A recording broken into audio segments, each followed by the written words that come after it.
మొన్న ఒకరింటికి వెళ్ళాను ప్రార్థన చేస్తాకి. ఆవిడ కూడా కోటి వెళ్ళి వచ్చిందంట. కోళ్ళు దువ్వేతనాయి ఆ పక్కన. దువ్వేతబడి ఈవిడ అంటది, స్లో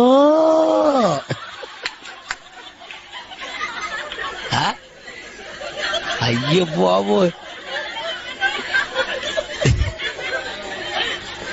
నేను అలాగే చూస్తున్నాను. అవి కదిలితేలేదు, మెదిలితేలేదు. మళ్ళీ అంటూ స్లో ఇంకా రెచ్చిపోయి దువ్వేస్తున్నాయి అయ్యి.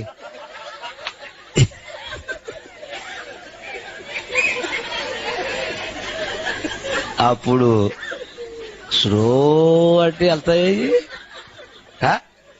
అప్పుడు నేను లేచి ఏటది స్లో, ఏ స్లో ఏంటి చాలా